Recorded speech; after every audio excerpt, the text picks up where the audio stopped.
কে জুগলু? আরে গুলজার ভাই, কি খবর? এখানে কি করছিস? আজ আমরা একটি রিভিউ তৈরি করব এই কেরানীগঞ্জ স্টেশনের উপরে। ও, কেরানীগঞ্জ স্টেশনে এসেছিস? হ্যাঁ।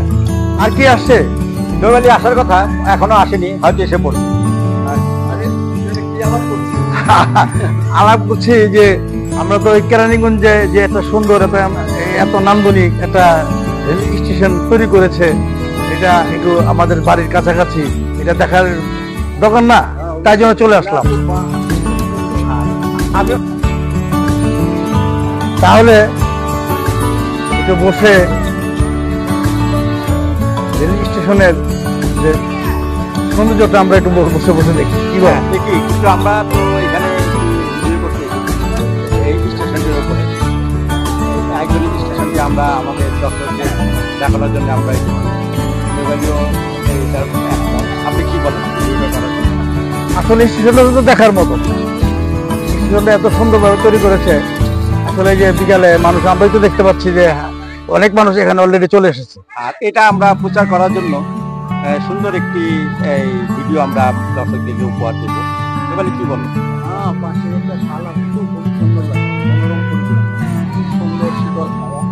অনেক ভালো লাগছে। আর আমি দর্শকদের জন্য বলছি যে আপনারা যে যেখানে থাকুন, আর আমাদের এই ভিডিও যদি আপনারা দেখেন, আমরা এই ভিডিওটি যেখান থেকে লিখতে করেছি, এটা হলো কেরানীগঞ্জ গয়েশ্বর রায়ের বাড়ির সামনে, জাজিরা। হ্যাঁ,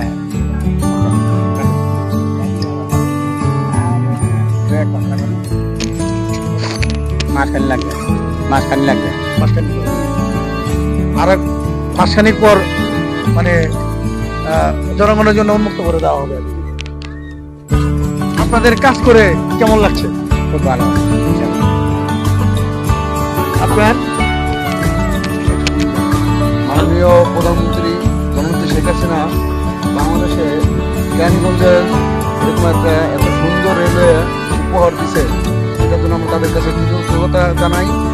এবং সর্বসাধারণের জন্য যে ঘাস লাগাইছে, এই ঘাসের যদি তত্ত্বাবধান করে সুন্দরবন দেখে রাখে, তাহলে এটা একটা পর্যটন কেন্দ্র হিসাবে গড়ে উঠবে।